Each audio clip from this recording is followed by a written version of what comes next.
Yeah, yeah, we're good. Saying words. Yeah, that's cool. I had a breath. Yeah, sick. Okay, right. Fuck. Welcome to the Navigation Podcast. I've just had a cinnamon roll. Let's fucking go. Fuck yeah. Let's do it. I'm doing that. Oh, dude. Alright, I'm recording This isn't picking me up as well. Okay. Testing audio. Hello, saying words. Yeah, that's fine. Right, okay. Hello, fellow humans. Welcome to episode 15 of the Navigation Podcast. It's a special one, another special one. We have another amazing guest on. Our good friend Josh. I'm Luke. As you know, I'm your host, joined by Sasha, our resident... What are you? Are you CEO? Have we said that yet? It's a good point. What is your label? No, what's your label? My label? I thought we were talking about Josh. My label? Yeah. I mean, I guess I'm CEO. Yeah. What are you? I'm essentially CEO. Yeah. I get shit done. Alright. I don't know how I feel about that, but we move. Hey, we can debate that in the future, aside. We'll duke it out. And yeah, we're joined by Josh, who's a brilliant producer, filmmaker. Well, we'll get into it. We'll let him introduce himself. We recorded briefly before this. Long story short, that hasn't worked out, so we're starting again. Pain, suffering. But yeah, amazing episode. Josh is someone who has had a lot of experience up to this point in film, and we wanted to kind of ask and navigate through how we measure success. So let's get into it.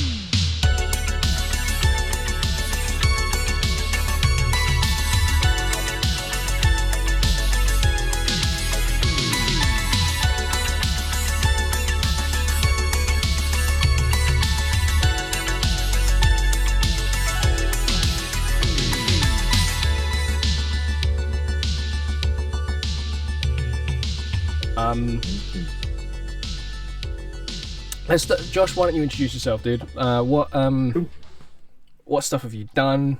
What stuff are you proud of, and all that jazz? Let's go. Yeah, well, you know, as Luke said, my name's Joshua Idusohan. Again, yeah, I'm a filmmaker, and I'm a co-founder of MTN Films, which is a film production. I'm one with my old friend, obviously still a friend now, Brandon Novus. Yeah, again, currently, yeah, we make our own narrative films, with short films, web series. Again, currently working on a feature film, just in pre-production of a feature film now. Again, just getting investors for that. And yeah, we obviously we also do commercial work too, so like, videos for fashion brands, and music videos, and just companies and things like that in general. Yeah, and that's exactly what I do now. Again, I studied a couple of years ago. I studied at the BRIT School with Sasha. That's how I know Sasha. And again, yeah, since then actually, me and Sasha just been working together really well. He's been my main musician, music composer for our films, things like that. And yeah, man, he's a cool guy, man. Cool guy. Yeah, let me use this time to hype up Sasha a bit. Please, I need it for my self-esteem. Yeah. To date, how many films have you made to date up to this point? Oh, that's a good question, man. I'll do it by video because obviously you made a lot of, but including videos. Sure. Yeah. In terms of like commercial work as well, I think in total it's about 80. I know it sounds ridiculous, but there's a lot. There's a lot of videos, like between 70 and 80. Again, these are also short commercial videos here and there, plus our own project, plus including episodes as well. A lot. If you think it's very much all over. I was looking at your Vimeo earlier, and I remember how all over the place some of it is. Like, you've got Lungs of London, which I worked on as well. I Yeah. did the music for that, and oh god, it was fucking Yeah. brilliant. Absolutely brilliant series. I love it. Yeah. What, 20 minute, half an hour episodes for? Yeah. So there's Yeah. that. I looked at Chin Chin again as well. I think that was about 40-50 minute film. Yeah. Like, yeah, you range from fun. There were a couple trailers as well, which obviously involved the editing. Trailers as well. That was as well. Yeah. Yeah, so Yeah. big variety in differing lengths as well. Yes, that's it. And again, one thing, as you said, in terms of variety, one kind of thing that me and Brandon, business partner, we really kind of aim for is the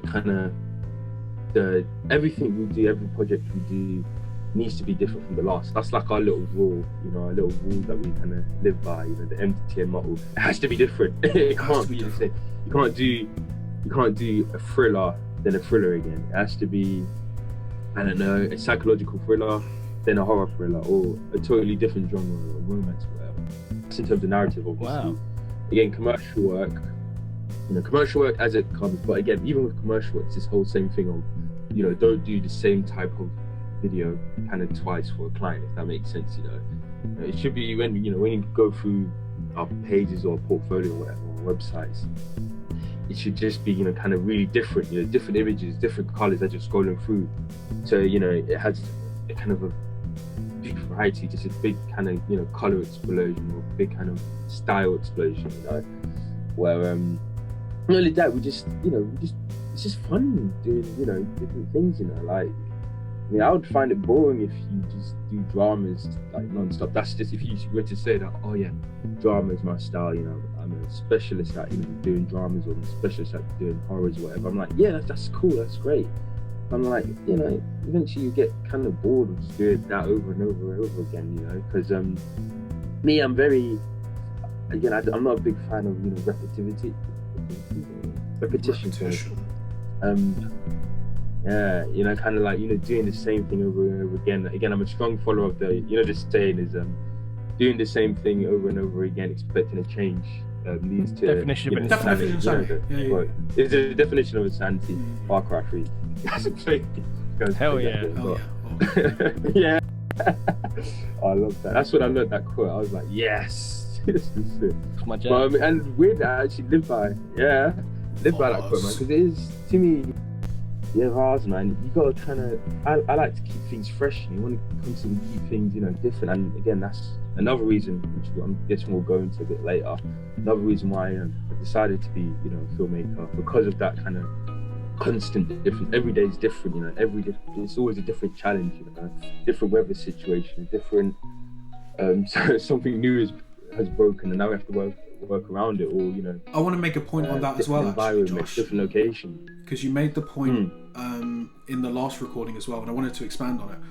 Your choice to become a director and be a little bit more kind of diverse in what you actually take part in is very similar, if not very identical, to my choice to become a producer rather than an artist.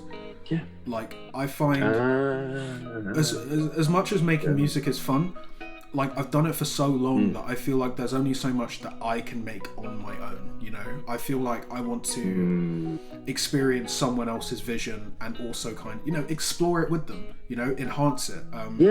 Think about the logistic stuff of, okay, so you want to visualize that, you want that to sound like that. How are we going to do that? Who can we get in with that voice? What synth can we get with that right tone? You know what I mean? Like, that kind of more, maybe not experimental, but the overall word here is explorative, being able to explore my medium a little bit further, because exploring on your own is boring, to be honest. Like, it's nice to do it with someone else. I mean, it sounds like MTN Films is very like a collaborative thing between you and Brandon, right? So what was your first kind of experience with working with each other, and how has that working relationship kind of evolved since? Yeah, well, going way back into the past then. So go back all the way to secondary school, and that's where I first met Brandon. Where did I start? Yes, okay, so basically, again, I was in that point where, so this is also because Brandon actually has a lot to do with again how I became, my journey as a filmmaker. So back in secondary school, again, during the time of year 10, year 11, when you're thinking about your future and what do you do next and things like that, I was really kind of stuck in, what do I want to do? I don't want to do a simple, obviously, kind of 9 to 5 kind of style of job where you're doing the same thing over and over again. The whole thing about repetition. I wanted something that was different, very different. And again, in my mind, I really like kind of creating stories.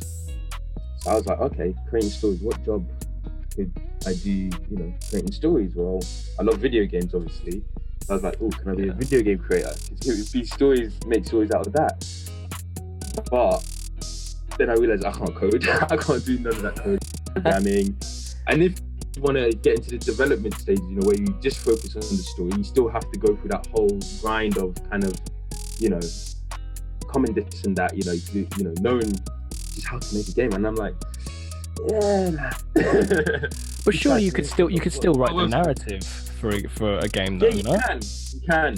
Not 100% you can, but even with that, you'll notice that some of the narrative, not everyone. I'm not saying not every video game developer, but it helps to have kind of a background of storytelling, if that makes sense. So either way, you have to go through the route of film or kind of game. I'm sure it's possible to just be a writer, but it helps, right? Imagine if you start off making your own games, then through that you can slowly build, and then eventually get into the kind of development and direction where you can just focus on stories.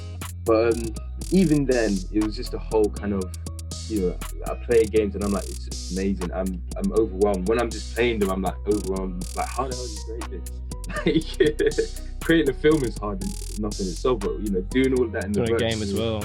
Escape through a game, when you're not even telling the story. The character, you have to make sure that the person who's playing the game is getting the story and all that. It's just so complex. So maybe one day if I get a chance, I'll jump into that. Maybe I might make a one-off game, but I'm like, nah, how else could I, kind of create a story? Then I thought about being an author, right? Kind of an author, kind of screenplay kind of writer. And I was like, okay, let me give this a try. Let me see if this works. And then just as I kind of, wanted to try that, the opportunity to make an anti-bullying film, kind of arose, and again, it was kind of a competition, so whoever writes the best script gets the film made. And so I was like, yeah, great. And I was like, great, let me give this a try. So again, I wrote a script, first time even kind of learning how to do a script, because obviously I don't know if you guys have seen a screenplay, how it's not like how you think. It's not like a typical, drama script where it's like named, it's more complex. It's more kind of, it's weird looking. When you first see it, it's like, whoa, that's a script? That's what actors read off. It's a bit complex. It's too many words. Words. It's weird. There's just loads of words, and the way it's all like organized is very weird. It's shocking. So obviously I was, copying that format. Again, first time doing all that, and I was like, it's not that hard. It's not that bad. So that was done. Sent it in, and I won. But again, it wasn't really a competition because again, I was the only one who sent it in. So he sent in the script. So I won by default, basically. And so I was like, okay. But to me, that was just... It's still a win, man. It's still a win. It's still a win in a way. I was like, I hyped myself up. I sent that in. And then it was just like straight in, Again, the teacher that was hosting the competition and everything, again, really cool guy. He again sort of gave me all the resources and stuff like that, and again helped me kind of produce the film. Again, I had to go through all the students, and, go meet students that I knew who would be interested in, making this film and stuff like that. Thankfully, there was quite a few students who were interested in making the film, and that actually at that point is when I actually became like more connected with Brandon, my business partner. Right? I knew he did drama, he studied drama and things like that, and he was doing it for GCSE and everything. So I was like, let me get him as the kind of main bully. And I did, and he was down for it and everything. And then, we made the film and everything. came out really good. Again, it was shown at different kind of like festivals, like I think it was shown at our local festival. It was kind of a book festival that it was shown at, and at the festival was like Benjamin Zephaniah, the poet. Madness. The poet, and I was like, Madness. he watched it and he loved the film and everything, and I was like, whoa, So it was almost at that moment that I knew that, okay, I like this, I liked, but mainly more than anything, I liked the challenge of making a film. Like, it was a whole kind of journey. I love the journey of, from writing it to, filming it, to getting everyone together, to, shooting it, and obviously piecing it together. It was just great. So, after that, I realized that, filmmaking is definitely the way. And again, I applied for, different colleges, different sixth forms, film production, film studies. And then obviously I saw BRIT School and I was like, again, I was obviously highly doubtful. I was like, I'm sure I'm going to get this right. So, but I still applied for it anyway. And did it and, got in. And through there, I kind of just sort of learned, I learned a lot of stuff, but more than anything, what I really took from there was just the departments and things like that. It was just kind of getting used to the different departments. Which kind of department in film do I like? And again, I sort of landed on a spot between cinematography and kind of directing and editing, of course. And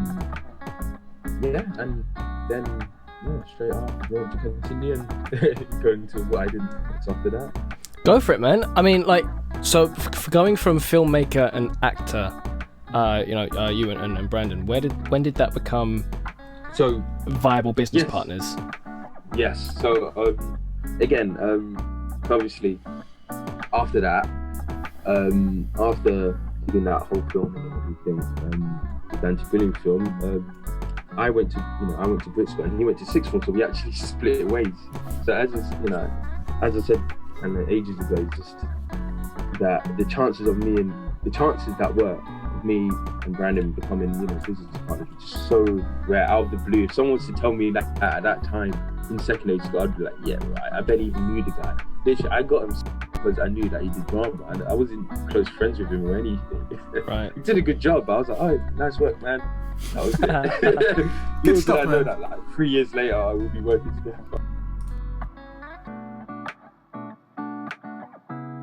Basically split away from each other, right? And I studied at BRIT School. He studied at sixth form, and then I was working on a project, and I was like, oh yeah, Brandon Max, right? Let me get him on this project. And I got him back again, and then obviously when he came back to me again, it was very it was a weird time because it was very energized. It was very like, no, I want to do something totally different, totally different. I was like, okay. Good for you, man. I just want to just do this. She was all talking about, I want to create something. I want to create films and stuff like that. I'm like, that's great. The man knows how Let's just to get speak. this film done. The man really knows how to speak his vision. I don't know what it is, man. He knows how to talk. He's a very, very good talker. So again, he was talking. I was like, okay, cool. And literally weeks later, we're already talking about, our next projects and things like that. Again, I'm not saying he kind of forced me to do it, nothing like that. But he really made me realize that, we can actually make really good stuff. We can really, we've got the opportunity to do this, So again, just started filming things like that. Now, obviously after BRIT School, I applied for uni, things like that, and got all my places, even got an unconditional offer, but I decided to go for an apprenticeship instead, because again I wanted more kind of experience while working. Again, I prefer practical work, more doing the thing rather than just studying, right? Yeah. Obviously that's, especially for film, that's like the best way to learn. Obviously, to do the thing. Learn by doing. But yeah, so I wanted the apprenticeship, so over a year, I spent like a year kind of looking for apprenticeships, applying, getting rejected and things. Some I was overexperienced, some I was just underexperienced, some it was a mixture of things. Some I just didn't fit the right, category, somewhere more like journalism, somewhere more news and all of that.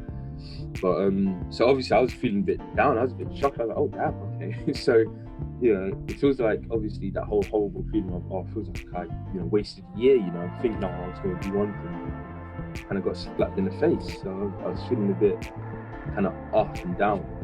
But thankfully, in that year, I was working with Brandon, and we were making content, we were making films literally every day. And so at the same time, even though career-wise it felt like I wasted time, I really didn't, because again, we had loads of things that we done. So it was after realizing that, maybe the education side, maybe I was done with education, maybe I didn't really even need to do an education. I don't need uni or I don't need apprenticeship. So, me and Brandon just turned to each other and said, you know what, let's just do this for a living. Let's just make a company. Let's just, really go at it, and just, get in control of careers, and take control of our careers and, get it started. So yeah, and then we decided again to, build the production company, MTN Films, and again, we've just been working through that ever since.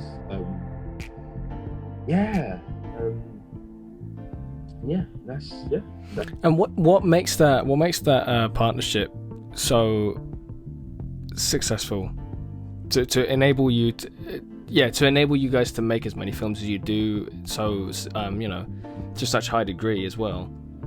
Yeah, I think number one, that's a good question. I think number one thing that we just have is I don't know if it's I don't think I've heard it from someone, but synergy. It's that whole right. Yeah.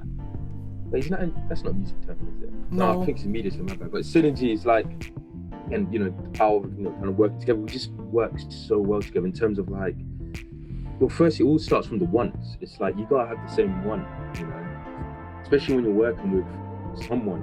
It just everything is just works when you have the same wants. Like literally, so we both want to be doing something at a certain time. We both have the kind of same idea. We see the same things in the industry. We see this the same, we do that the same. It's like just sort of really understand each other, what annoys us, usually something can annoy us, but it would definitely that one thing would annoy us both, and we both have the same kind of idea of how to overcome it, or how to take it down or whatever, or work around it. But again, I don't know, it's hard to explain, but we just work together like really well. Just glue, man. And when do you know that you've reached those, or you've achieved those wants, those goals? Like, when is it a simultaneous thing where you're both like, right, we've done what we set out to do, or is it like it comes later, like you're like, oh, looking back on it, we did this and now we're here? Like, how does that work for you? So how it works I totally get that. It's funnily, this is a weird one. I'm going to be quick with it, but it's weird. It starts off with the love for film. That's where it starts off. Right. Love for film, the same way as I'm going to go into that, is the way I was kind of so what's the word? Kind of brought in by film, right? Based on the visuals and everything and uniqueness. It's the same thing with Brandon, right? I think it's this one film that always kind of gets us, excited for film, and I think it kind of branched from that. Is the film Revenant, I'm guessing, made by the same. Yeah. Okay. Yeah. Birdman. Listen, that really Birdman is what inspired me. Revenant is what inspired him, and obviously both films, inspire us both, right? Again, it's a whole thing about the risk and rawness of the film, because obviously Brandon is also an actor, right? So he looks at things at a performance angle. I look at things from a visual angle, He looks at things from a performance angle. So already that entangles really well, right? So that's like two big sides of film covered, just like that, So again, he looks at that film for performance, and I totally see where he's coming from, right? And then it's that whole style that kind of again fueled our love for film, and we were like, that's what we want to be making, stuff like that, stuff that are just really, wow, in your face when the minute you press play or the minute you start watching a film, it just instantly grabs you in, right? And it's just that kind of ideology that we have, it's like, that's what we want to be making, right? That's our kind of end, well, I wouldn't say end goal, but that's our kind of shining kind of star that we want to get to, and get to that and beyond, obviously. But we have that in mind, and then that's it. We just literally, with every project we think, even though every single film that we do is like different from each other, we still have that kind of idea in mind. Think Revenant, think Burnout, think unique, think kind of like different. Like what would just, the minute, the opening shot, what would just grab people in, or what is the style that's just constant throughout the film that would just, people would just catch on to, But again, we have that kind of same mindset. We go into detail like that, the whole psychology of film and everything, we both kind of share that kind of rhythm. And I think that's what really helps us to work together really well. And just like how we know it, just, that friendship works, I think it just comes out in our work, especially the pieces where we both kind of, co-direct. Sometimes we do that. Very rarely we sometimes actually co-direct and direct together. And those projects we always find, come out really, really kind of well. And again, yeah, and they just end up being kind of the funnest to do. But yeah, and that's it. I know it's a kind of a long kind of way of describing of what works well with us too. But yeah, that's basically what works. Wow, man. So springboarding off that then, what are some of your inspirations? I think I'm going to go personal first. So like, what are your kind of personal inspirations when you're looking at, do you focus on cinematography or directing, editing? What's your kind of main focus when you're starting a project? Hey, well, yeah, obviously, again, it all depends on, who's on, but usually we're doing every aspect, most projects. So it's a mixture of the two, right? And I would say usually focus on visuals, but still it's a balance, because you need a balance. You can't have one like the other. If you can have great visuals, but kind of is bad or inconsistent, movie fails. Then you get a DC movie. There you go, exactly. So it's a balance. You got to keep it balanced, But yeah, sometimes again, sometimes I could write a piece or write a piece, and you can tell that it's more. There's going to be more emphasis on visuals, and more emphasis. For example, literally during the week, I came back from a film shoot with it again, kind of a production film shoot, right? So well, and again, I was, and again, me personally, I wanted to because I wrote it as well, I wanted to focus more on performance than for that project, right? And again, visuals, they still came out all good, again, we spent time with visuals and everything, but me personally, especially that I was directing, and again, I want to kind of keep it balanced, both skills balanced, in terms of cinematography and directing. I wanted to focus more on directing for that one, to get the performances really, really strong. And again, instantly I can see the benefit of focusing on acting, because again, the performance was really, really strong that we got out of the actors. Again, brilliant actors that we worked. But yeah. No, that's a good question. Yeah. How do you know you've kind of hit that sweet spot? Again, is it like reception? Is it in the moment you're like, right, that's gonna work? Like what do you? When do you know that it's all coming together? Well, I think it's reception. I think reception is definitely a key thing. How people react to the film, things like that. But to be honest, reception I don't rely on, especially in your stages. Reason being is because people, people go to art are likely more kind of likely to say, yeah, the film was great. Does that make sense? Like, let's be honest, if I was to make a film now and show you guys, you're probably going to be straight away saying, it's great, man, it's great. You'd never say, it was, it's just, because Probably again, not, no, yeah. Yeah, you wouldn't. I mean, it's just being honest, isn't it? Like, just, again, yeah, it's just it. I don't entirely perception too much. I'm more focused on personal development, right? As I was saying before, it's a weird kind of. I say it's bad to compare. Like, the whole compare yourself, blah blah blah. Because again, put you down. You'll reach the industry standard high levels or whatever. It's just not good. You should be on your own path. You should always be focusing on different again. Everyone has a different startup, blah blah blah, and all of that. I'm sure you guys have heard that times, but yeah. But in some aspects, I think the film, you just got to see what you're doing is, able to kind of punch through. Does that make sense? That really stand out, right? Because that's one of the reasons, right? Is so that it could just that you could really wake up the audience from whatever project you're doing, so that you wake up the audience, whether it's in the story or the visuals or even sound design. It's just you just want to grab the audience and say, listen here or pay attention. Look at this, right? Pay attention. So you got to kind of see what's there, so that you're not copying. Two, that you're just that is understand. That makes sense. That is watchable. For example, for example, the quality of sound on the film. We say as filmmakers, more important than the visuals and stories is always number one. But in a practical talking, right, all of that is sound, right?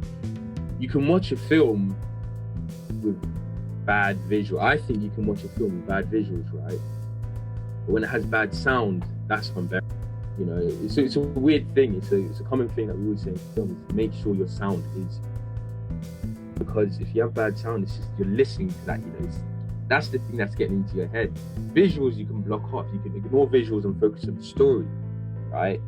But with sound, that has story in it. Does that make sense? Especially obviously film. So if the sound is very bad quality, then obviously kill film, I think, quicker than the visual. But then if you were to use your film and compare it to say a high quality Hollywood film or whatever, and you compare the sound, I see the difference, but it's that's not, I don't see that as a bad comparison. You're just what is standard, if you want the audience to be grabbed in, like in Hollywood films, again, Hollywood films where the story is bad and blah blah blah, not just for all types of films, high budget films basically, right? We've seen it where the story is bad, blah blah blah, but they're still watchable. That's the thing, because of all the other aspects such as sound and good sound design, good quality. So it's not just focused on one aspect; it's all aspects, right? And you look at that and you say, okay, what can I do to match that? Say if you think this, and I'm sure you do, I got a story that, but I still got to sort of match it, because if not, I overlook the story because of all the other kind of bad sides. Does that make sense? All the other bad aspects of. Have you that's seen? why you want to compare it. Have you seen Tenet? Yeah, I have. Because the sound design on that is, especially in the latter half of the film, obviously everyone's talking through these masks, and it's all they're trying to sound like Bane and shit. But I still think the story is engaging enough to bring you in. Of course, yeah. I mean, that's true. That's 100% true. But then again, I get you. Again, that film, I love the visuals and everything. But then I like that. No, he said it's so true. It's you still get through. But then again, most people, right now, if we were talking about reception now, exactly what you said. You know, you look at the reviews, and you know, the biggest complaint, sadly, with the film was the audio, was the sound. So you gotta, you know, as a filmmaker, you gotta take that into consideration, right? And question. Apparently, he did do it on purpose. Yeah, you go for it. What with the film? What was wrong with the sound? He did it on. So I mean, look, Ludwig Göransson, like he was Ludwig. No, it was Ludwig. No. Hear me out. Ludwig's score was incredible. Like, and I understand. It was wicked. I can just picture Chris Nolan in the editing room, like, let's just whack up the sound a little bit. Everyone needs to hear it. I can picture him doing that. It was such a banger, yeah. So good. But the problem was that late in the latter half of the film, it's all about time. It's all about people going backwards in time. And for some reason, when you go back in time, you can't breathe air molecules the same way that you can when you're going forward in time. So they had to wear respirators. Okay. But that means that everyone's trying to talk like this, and the score's really loud, and you can't really hear it. While it's also being a really intense, like, involved film. It's very intense, like, storytelling, right? That you need to hear. Like, every little bit of dialogue is important. Every little bit of a dialogue is important. I mean, yeah, I haven't made films, but I love looking at choices that producers or directors make. Like Daredevil, the series, is one of my favorite series. Yeah. There's always at least one, like, good 10. I think the last series had like a 20-minute unbroken one shot. One shot with the fight, like, right? Yes, exactly. And the logistics behind all that, you know, it's cool to see, but it's also when you see big directors like Chris Nolan make that kind of choice. Of course, he did it to service the story, but that kind of, like you said, it was the biggest criticism that the film had. Of the film, yeah. So when you create stuff, Josh, when you look at what would serve the story better, but what would serve the actual product better, what do you kind of weigh up there? That's a brilliant question. I like that. Well, that's a really good question. Bloody hell. Gus. You're welcome.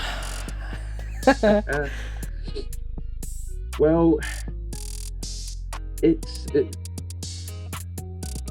all comes down to exactly why you because again, as I said, you know, I don't know. I don't said it. I don't say, you know, spread rumors or anything, even though my voice isn't loud. People, you know, did it on purpose, right, to kind of hide, you know. But okay. you know, because there's bits. Do you remember that bit where they were on the boat, right, and they were talking? They were on that powerboat, and it was just really loud, like. Yeah. Sound people, right? So the people who get the sound and everything, they're professionals. They know the places where you should get sound and all the places where you shouldn't get sound. For example, getting sound on a train track, on a working train yard or whatever is a bad idea, because you're gonna get bad sound.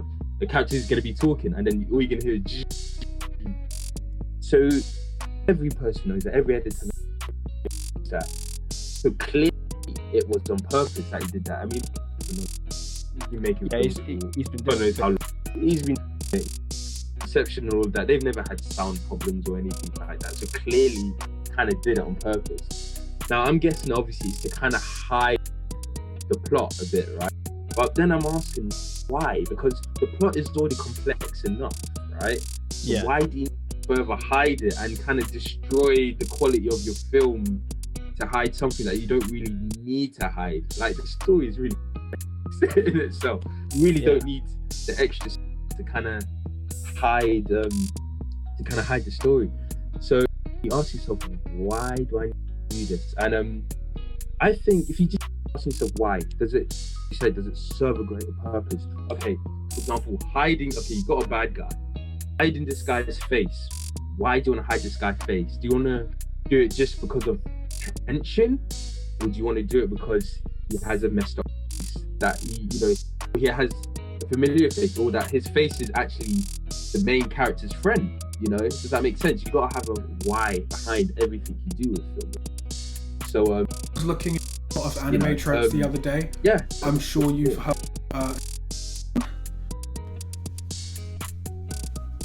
Anyone? Say that again, Sash. Chekhov's gun, or is it Chekhov? Oh yes, yeah, Chekhov's gun. The idea of I've heard of that. What is that? Sorry. The idea of if you put a gun, it's where you have to use it in 2 or 3, or otherwise don't put it there. Yes, of course. I should have known that. Yeah, that's something that we learned. Yeah. Sorry. Yeah. That's cool for me. Nah, that's my bad. Yes, I know exactly what you're talking about. Yeah, I've heard of that. Actually, that's exactly it. It's actually you put a gun in there if the character's not going to use it, or it has nothing to do with the plot. You know? So again, that's the sort of stuff we avoid. I think eventually, that goes to the point that I had about the whole comparing. You know, I call it, you know, or this is bad. You know, this whole saying, you know, artists copy, steal, or something like that, right? Oh, some copy, some steal, stealing and copying. That's it, yeah. Yeah. Again, obviously, I don't treat that, I don't follow that like literally, but you know, you see what works in someone else's film, and then it's simple, you just kind of, you know, use that. Now, I'm not saying about the idea, obviously it's got to be unique and original, but you know, as I said before, good sound design. What did this person their sound design to get that kind of?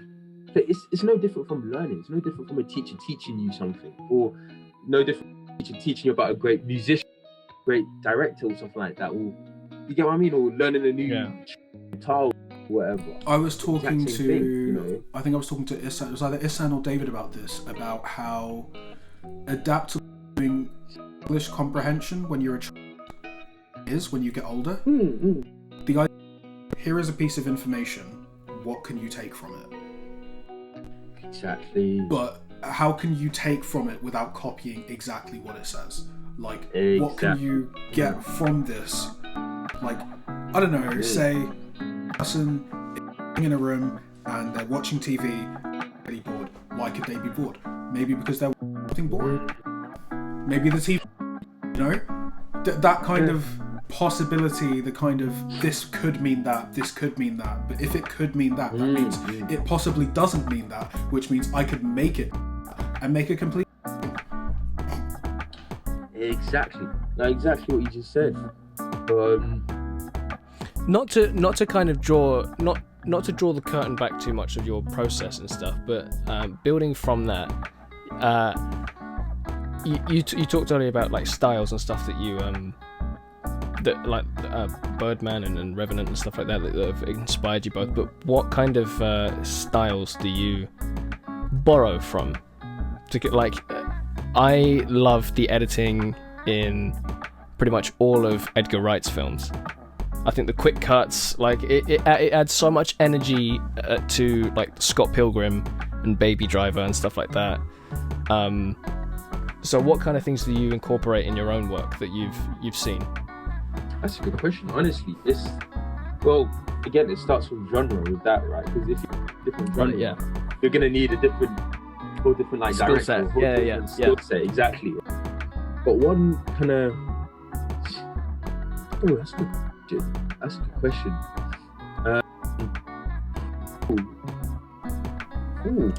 I mean, if there aren't any, I mean that makes sense as well. But like, well, it's a no, of course, because you know, as you guys probably know, there's no such thing as true originality. To create something, that is going to take a lot of work, because in a way, everything has been done. Like, you know, let's be honest, his films.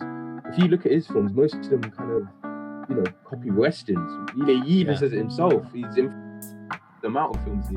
So, you know, it's how you do it. It's how you rearrange things. It's how you re-merge things, right? And how you put it together, right? So influence. But obviously, there's one thing I really like, and again, it's a big thing that, you know, filmmakers are liking is again, I don't want to much film camera. but with lenses, right? Yeah. Obviously, as you know, you zoom in the lens, you can go wide with lens, right? When it becomes wide, right? One big thing is sort of using a wide lens, right? And going in wide and being very close. Now, it creates a really cool kind of trick, right? Where it feels like, it's weird, it's almost like, it's a new thing which, again, the guy who did Birdman and Revenant, he does it a lot. Cinematography, he does that a lot. But he does that a lot. So when you look back at Revenant, it looks very big. Everything looks very kind of big, up in your face, and really like raw, and very kind of sorted. Again. But then the focus is on the individual, I'm assuming. On the individual. Yeah. Exactly. Yeah. Right. Yeah. Again, yeah. So, but it's using that close up, it creates a whole new depth, and it feels almost 3D, like it's coming out at you. So again, that's an influence I use quite a bit in my films here and then, and videos and commercials and stuff. And yeah, but it's hard to tell. It's a good question, but because again, we aim for every project needs to be kind of Different. And yeah, you end up having different. For example, Lungs in London, obviously, in my opinion, Lungs in London, obviously, Sasha did music for. Again, still the top 3 projects that I've ever done. Lovely, I'm still watching it today. I'm like, bloody hell, I need to get up to that level. I'm still trying to to that level. It was that good. I made that like how many years ago?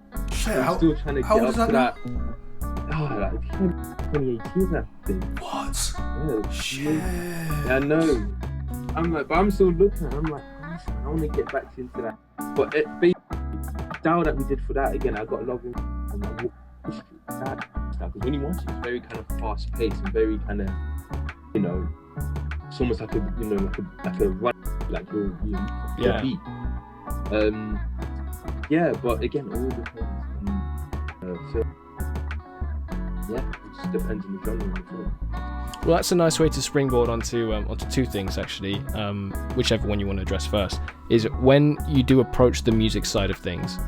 Obviously, as we're both musicians and Sasha's worked with you before on your stuff, how important is music as a separate thing to sound design? How important is that when you're telling a narrative? And then secondly, we can get onto it later, but I do want to talk about Lungs of London, because is it fair to say that's something that you've seen that, well, personally to you, is the most successful thing you've made then? Yeah, by far. Yeah? Definitely the most successful thing.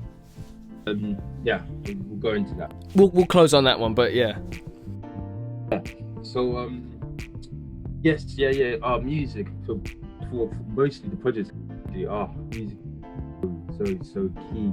Because I don't know, it just, with film, you realize that there's no such thing as the most important department. Literally, a good film, you realize it's everything, every single department. Again, costume, designs, it has to all come together and be top notch. If one kind of falls, then like you'll notice it, right? If the visuals and everything's all good and the music is kind of bad, flowing, or you make music which doesn't match the themes of the film, it will kill the film so badly. And again, there was one time where I had to make music. I made a film quite some time ago. Made a film again. We'll use music right from a total musician. And oh my gosh, it's somehow I've never seen me make a film just drag and feel so heavy. It didn't match, and not even. It was like it was a very tense film, but it felt more like a romantic film. Romantic music playing was made for it, and it just didn't flow, and it just didn't work, And the thing is, the person isn't trying to be. I understand. Obviously, the musician, again, they have total freedom to do whatever with the music in terms of being creative, being unique. Again, with my projects, I don't mind if you want to use different instruments or blah blah blah, go for a different style, but it's kind of, especially when specifically, because again, I wasn't directing, I was just editing and editing. shot it. So again, I had no say in, what I in my, what I think, and that was it. But especially for director, because whatever the director says basically goes. So if the director doesn't like the music, he doesn't like the music, sadly. It's like, but again, usually if you have good communication, usually like what I have with Sasha, there will be no problem. As Sasha, I guess, there's never been a revision. I told Sasha to, could you go back and just work on this? Again, I give him the brief and everything. I give him all the information, all the examples. I give him even timesheets. I want, good to have music here and there. At this minute. Let me know what you think, if for work or whatever. Again, I still give him full creativity. Say, okay, do whatever you want to do. See, if this works. If this doesn't work, don't do it. A very important thing about being which I've learned people don't, a lot of composers, but just musicians. And my flat told me, Connor Luke, how he does film composition as well. He said to me, the most important thing about film composition is, as a musician, in this case, you have to remember about you. Yeah, it's not about you. You have to serve the film and the product rather than ego. Any kind of personal instinct or even to some case, because if Josh sends me a brief that's okay, go look at some 70s rock, go look at some AC/DC. Well, I'm not going to lie to you and say I have AC/DC on my MP3 player, but I've definitely heard of them, and I definitely appreciate them, and I'm definitely going to make the effort to listen to this guy's brief and feel what he's going for, because maybe I can put that AC/DC kind of vibe in there, but give him the Sasha he's asking for, Exactly. But still adhere to the brief, because this is for the film, this is me. So yeah. So I'm gonna ask this to both of you then. When do you know that when are you happy with something? When you're given a brief? So from Sasha, your point of view, when are you comfortable enough that you can pass whatever you've made on and say, this is what I think is going to fit your brief? And then Josh, when do you, or how do you assess that this will work for what I want? When Sasha, you haven't asked to do any redos, but for the people that you have asked to do some stuff again, what's that criteria process? Well, it's just. Oh, sorry. Do you want to go first, Sasha? I was just going to say it wasn't a revision, but I think I was busy with stuff, and I did a short demo for you, and I said, "Is this the right direction?" And you were, "Yeah, this is great. Just maybe think about that." And I was like, "Cool." But the fact that I could instantly think, "Oh yeah, I get that," from giving one kind of, it's totally okay to do it in well, basically. Yeah.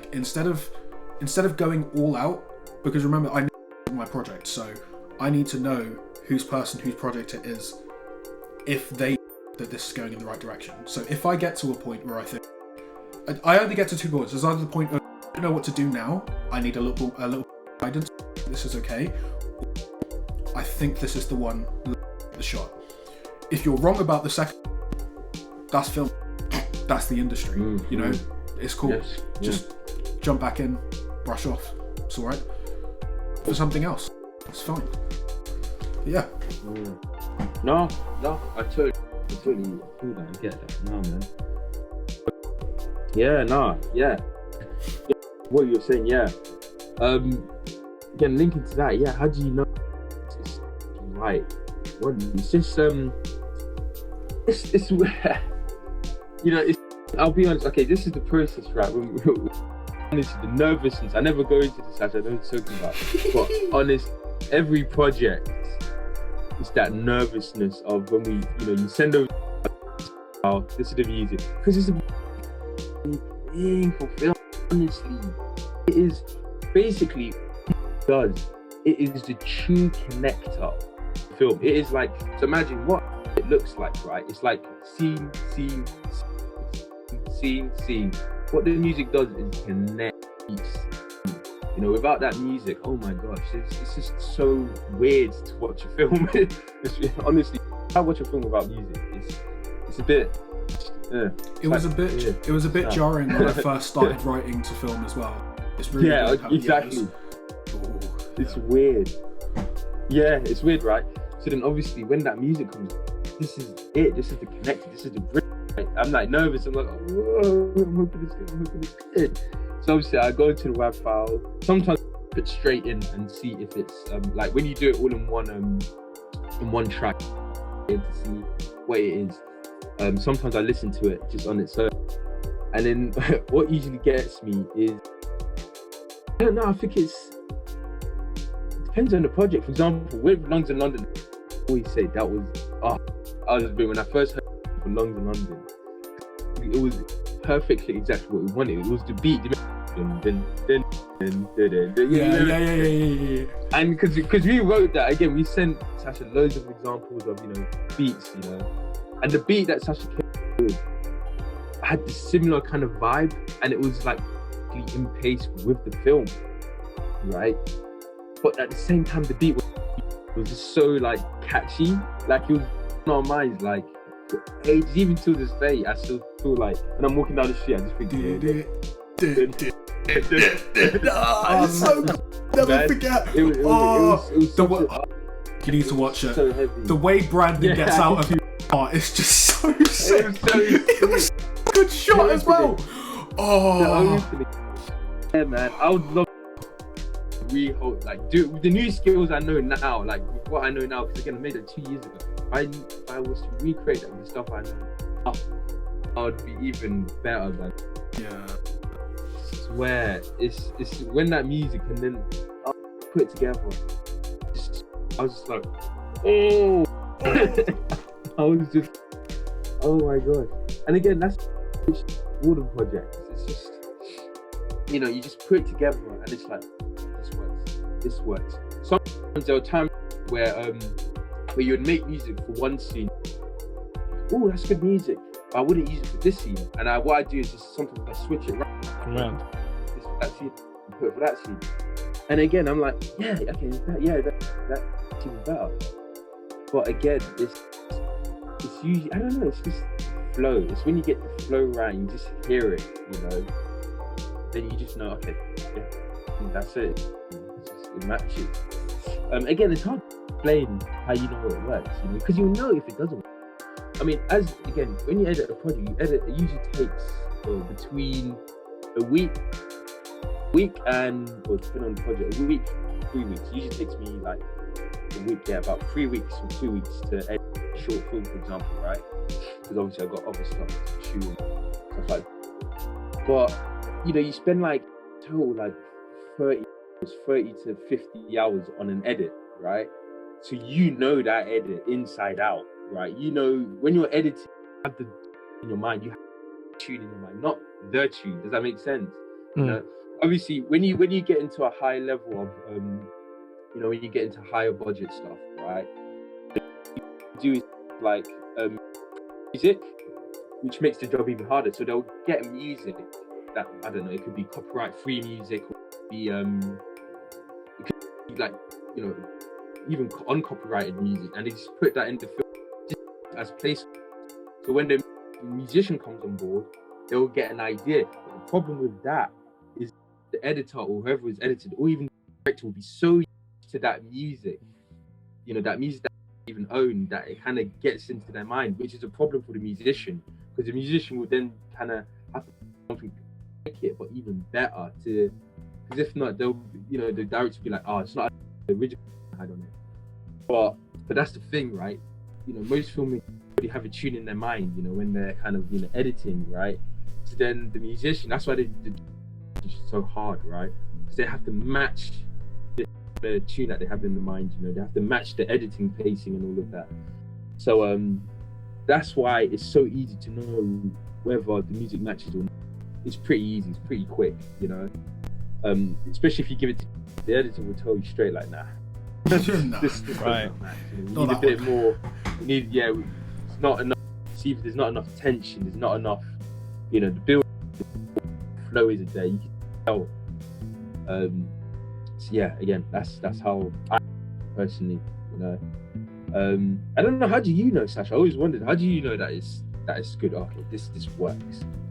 Do you know what? Mine's a bit funny, but it's a bit selfish as well, and maybe it's because where I've come from in music as well. So I've gotten to a point with making music where I've experimented with so many different genres, so many different artists who try so many different things over the years. I've always been a learning music person, from like age 4. I just find music interesting. To find out more about it or hear something new is just cool no matter what. I'll always be able to understand it and break it down. So, what was just on right about being.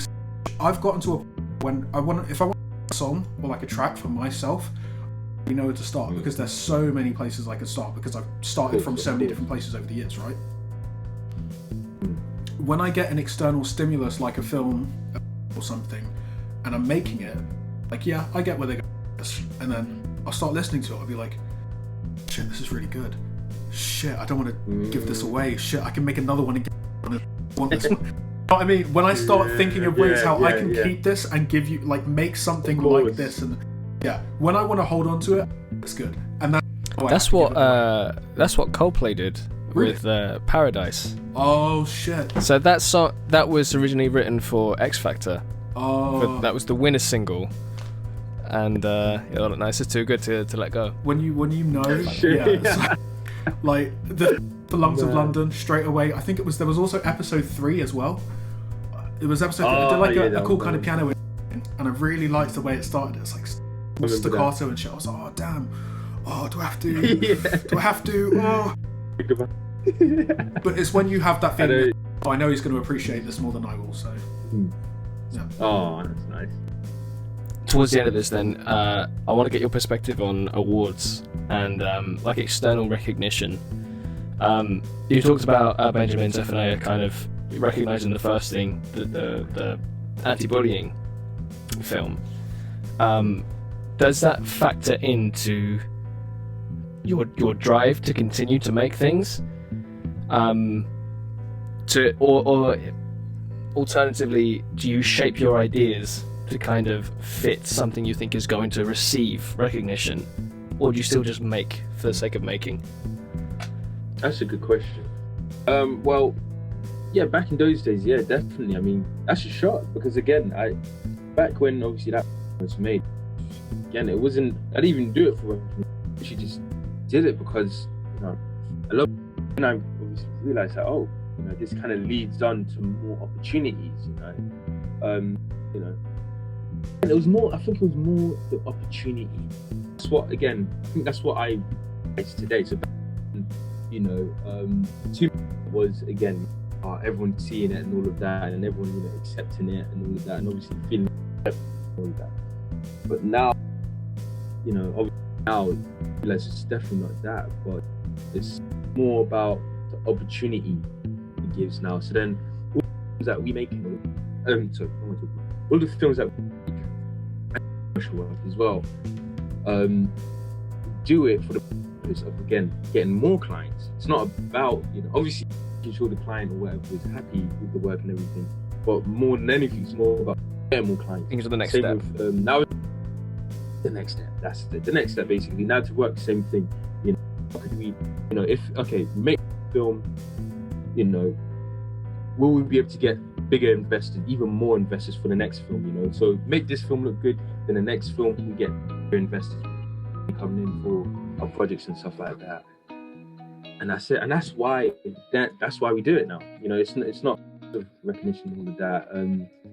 Again, recognition is great and all that, and that's the whole point. Film for people to watch. I want you to film, right? Josh, so, recognition. I want you to know how much I vibe with this. I don't know what it is, but the more you get along, because I felt like when I, expanding into production a bit more, it's all about recognition. But the further you get, some kind of pleasure, some kind of sick pleasure off of expansion and growth. It's that like of expansion. Just how can we do? How can we get bigger? How can we go higher? Do you know what I mean? Like the thrill of starting and watching it. And again, And exactly, and you know that is it just intensifies when you like own and run a production company. We're proper production. You know, we've got an accountant and everything, you know, and you know, we've got taxes and things like that.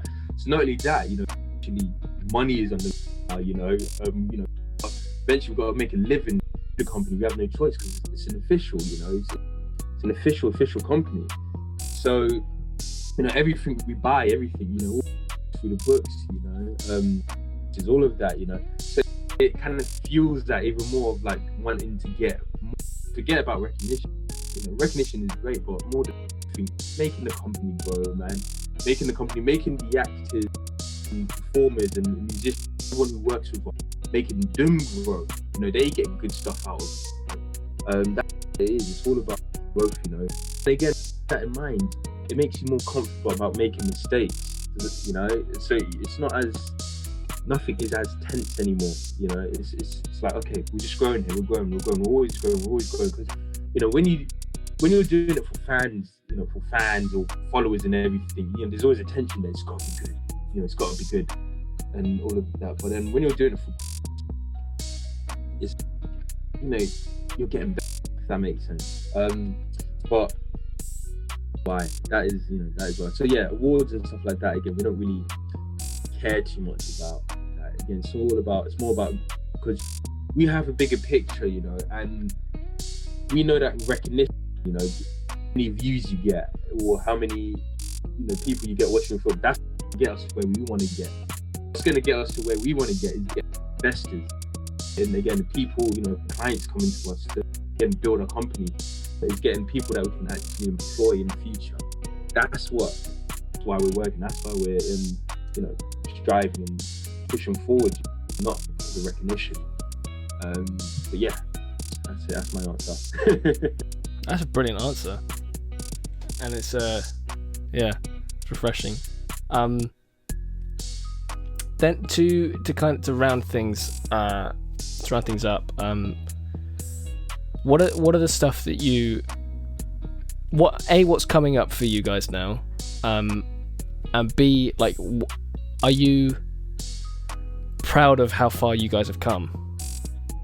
Yeah. That was such a cute moment. Like, yeah.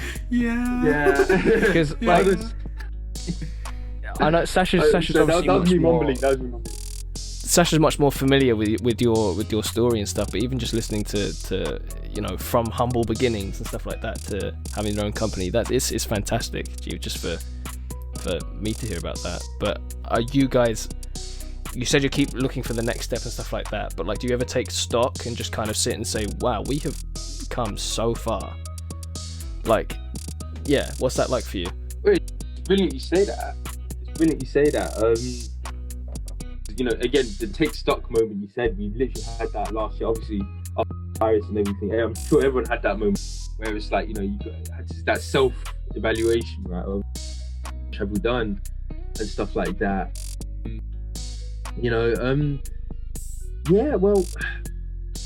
we had that moment. I'll be honest, basically, very quickly, back in 2019, as you know, Sasha, we were preparing to do, you know, our first feature film, right? Honestly, we had everything planned. We were literally, the lockdown happened, which I believe was in March. Actually, 2 weeks after that, we would have started the feature film. That close to starting. It was crazy. So tight. All of my gear ready. I was already getting studios ready. Honestly, we're making moves. We're doing a documentary around it as well, like the behind the scenes and things like that. Right. And obviously, virus here, it just knocked us down. Obviously, virus here was pretty chill because we just played Warzone. Me and Brad were just banging out Warzone. Josh, you need to jump. You need to drop there with the boys. Oh my God, we're in the Warzone all the time. Me and Isan, I swear, soldier. Oh my God. We were like proper tactics and everything. Winning games. Winning. And obviously, reality has to eventually say, oh crap. We're filmmakers, we forgot. we still own a company. Yeah. Still got to, like, you know, still got to survive, you know. Thankfully, again, we had no employees. We're not paying ourselves for the company or anything, so that's why the company's still running. If not, we would have went bankrupt or anything like that. So that was no problem.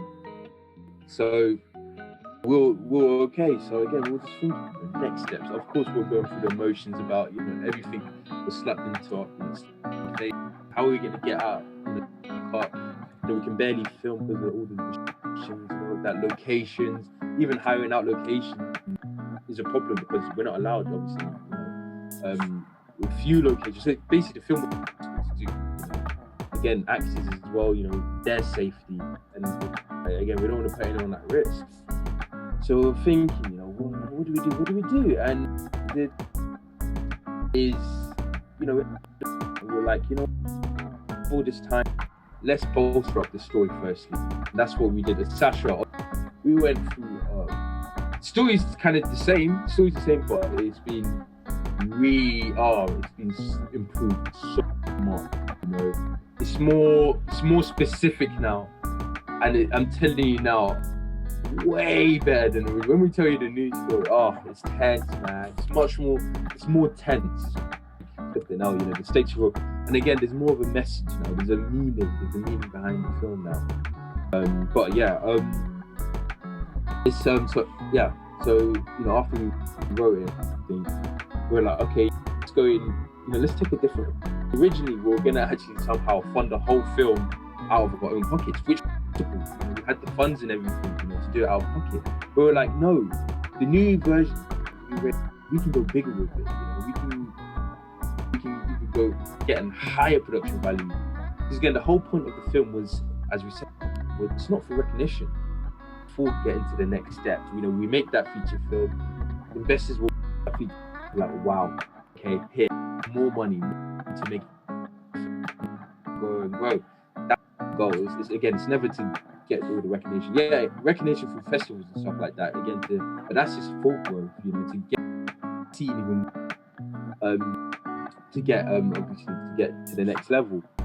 So, you know, we've got enough content, and then yes, we had that whole, you know, looking back at, you know, what we have, we've done, like, you know, we have enough content, we have enough film, we have enough films under our belt. I think that, you know, we have the style, you know, we've done the style that we're trying to, you know, with the film.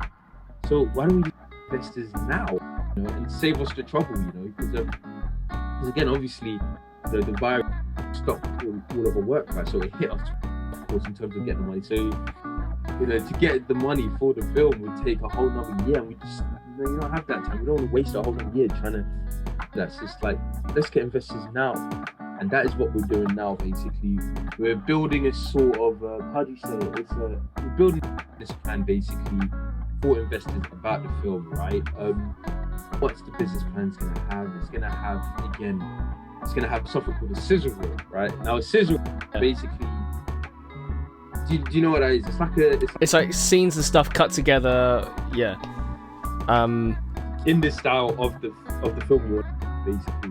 Taika Waititi did one for Thor Ragnarok, and he did it to Immigrant Song, which is why they use Immigrant Song in the film.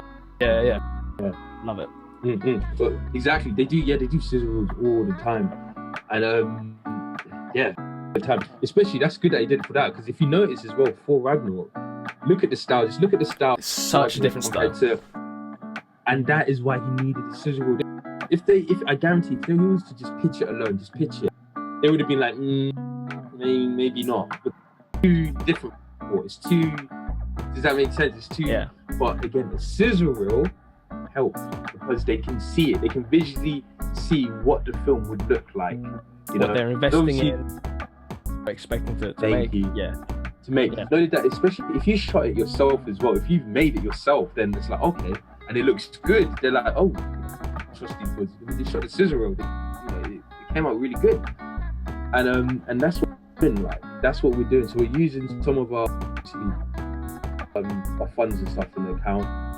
We're location and things like that. We'll be doing this I think a bit this month again, and we're just gonna absolutely dish out the scissor reel, make the scissor reel again, do it out to buy video based as well.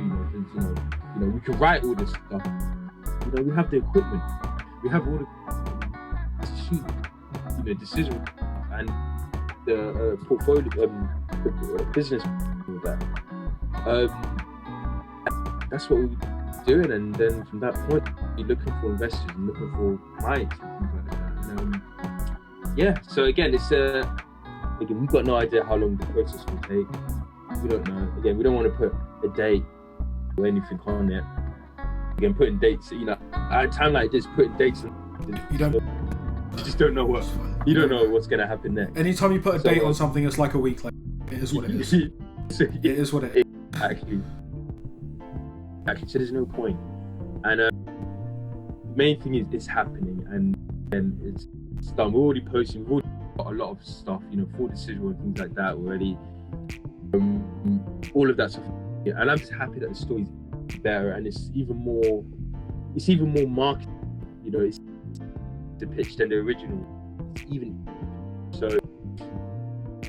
It's just and that's what we'll be working towards. And, we know that this film, it's our, as we said, everything we want to do. This obviously links to the future as well. We want it to be different, but the style that we have now with the feature film is the style we kind of the first hit. Does that make sense? In terms of when I say big hit, as in when we go for investors, they'll say, "Oh, MTN Films. Oh yeah, they did Vultures. Yeah, that's the name of the film. But that, and it's like, okay, so in this film they had this style in there. They also had this style in there. They also had this style in there. In the film, there's a lot of kind of different kind of styles, right? And different flows. And again, doing this as well, we can prove it will work. What was I saying? And that's the whole point of it, is just to get us to that next step. We're still working on it. We're still going strong with it. That's it. I can't wait to see this, man. Oh mate, it's so good. Me too. Literally, me too. I can't wait to get at it. Honestly, actually, I'm excited for it. It's so fun. It's such a fun film. Pretty sure you're working on it, Mr. Amatruda. What? I would, yeah. My initial plan, Josh, was while I was at Goldsmiths, I had access to Goldsmith Studios. I was going to have Luke be my assistant when we used the big studios. Sick. Well, that's what, mate. This is why we're getting investors. Is because we can hire out this stuff. You don't even have to. You don't even have to borrow. You can just hire it out. Because that's what we want to do, right? We want to make that everyone gets paid and things like that, so that we're not wasting anyone's time here. Like, this is a production. It's a proper thing. We've already budgeted the film, how much we'll need from investors and things like that to actually make this project work. And again, it's not a lot of money, but it's enough to get a bloody good film. We've done everything. We've got all the locations all lined up, exactly. All of the props, most of it already sorted, I think it's more or less sorted. It's literally just getting it done. Again, hiring out places, studios and all that. Again, it will be all sorted, but and it's just working on that, and it work, because it's annoying, you can blame the virus and everything, right? I look around and productions are still going, things are still continuing, like, so why kind of stop with that? So go forward with that. So where can people find your stuff at the moment, dude? Well, you could mainly we're active on every platform, literally Facebook, LinkedIn, Instagram. I'd say Instagram is where we're constantly posting. So, post all the time. Again, at MTN Films, all the time. Yeah, Brandon has a thing now. He's so hyped for this. You should. He is just so. Well, hopefully nearer the time we'll have you both on, and we can talk about We'll do a hype podcast. Why not? Yeah. So, and because with him, he was really kind of hit by. It was really like he came up to me and said, "Josh, look, you did nothing this year. You did nothing. Yeah, fair enough. There's a virus and everything, but like, come on, man. I know, yeah. You can't let this We've gotta year make slip stuff. away. You can't let this year slip away. So that's why he's really motivated, right? So that's why he's literally every single, you know, he gets annoyed when he misses a day. Josh, I need to do something. And again, it's just so, the only reason why we post is so that, you know, clients and people can see that, oh wow, they're really active. They're still Let's doing get stuff. them on, you know? This, you know, still working through it. But that's it. That is why we're doing this, you know? Yeah, it was so tense. Yes. Yeah, so at MTN Films, you know, we're used to that. Again, I've got my own personal profile, which is, you know, Joshi _Washi 24. Shows how childish. Everyone says, oh, Josh, you need to make a professional, you know, make Joshua Idusohan or something like that. I'm like, no. Mate. It's you, man. That's my name, it's me, man. There is nothing... But then when you go in there, it's all my stuff. There is nothing more representative of me as a professional music producer. Prince Wob Wob. Yeah, Prince Wob, this is you, man. It's like, you know, it's nothing. It's like, it's my baby name. I like it. I like it. Leave me alone. But yeah, you'll find me there. And again, I've got a link to my website Down below. Your Insta and your Vimeo, and your own Insta as well. Vimeo's, of course. Yeah. Again, we used to use YouTube, but realised that Vimeo again is more professional. Again, it makes the videos more high quality as well. So we use Vimeo mainly. Yeah. Thanks. Dude, it's lovely to actually chat to you like this and get into your headspace. The stuff that you guys do is really cool. And yeah, cannot wait until we see Vultures. Whenever that comes out, man. Yeah, I hope it comes out soon. We'll get started soon, man, because you guys will all be on it, man. Honestly, big team effort, man. It's gonna be so cool. It's it's really cool idea. Now, it's one of those films, right? Sasha, literally, it is like, you know how I've been saying, I want to go back to London. Yeah.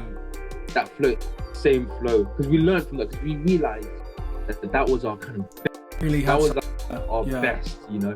We had something bold there. So, you know, again, we reached back into that style, and now it's that, but even more tense, even more, it's just cool. It's really cool. But yeah, I can't wait to get back into that. And again, thank you guys for having me on that. Thank you. It's a pleasure. It's good to talk, man. It's good to talk. Let things go. Hell yeah. Especially at a time like this. Sash, do you have anything to add, to talk about? Any announcements or anything? Nothing particular. No, Josh pretty much mentioned it all. I'm just really excited to start working with this guy again. Honestly, like, it was just great. Like, it was just the most, I don't know, that kind of nice little email. Because I think we talked about how for the first 2-3 years we were working together, barely any meet-up conversation. It was very much Josh, it was really here's an email, here's the video. You do you, man. I'm like, okay. Okay, but I know for what we actually, you know, spoke to, and I prefer that process, honestly. I like talking to people, because it just gets really be explorative. Again, a message and an email, it's hard to kind of get into it. Honestly, I totally get it. It's hard to kind of get into that kind of space, you know, and style. So, no, I get you, man. Definitely soon, man. Very, very, very, very soon. Very soon. All right, man. Well, thanks, guys, for watching this. Thanks to Josh for joining us on this and, you know, being as brilliant as always. Until we see you again, guys, this is our last episode of this season. This is episode 15. You finishing it off, Josh. Way. Hey, woo, I'm the finale. Woo. It was a damn good one. We will be back soon. We're taking a bit of a break. We'll be back soon with season 2. We're not going to reveal the title yet. We're going to wait a little bit. I was just about to say it, Sash? but I was just about to say it, but All right. Okay. Cool. I'll hold off. Cool. I'll hold So off. yeah, we'll have stuff on our socials about when that's coming back and stuff. But yeah, don't forget to be kind to each other. Until we see you again, that'll be a cunt. And we're out. Let's go, boys. Woo!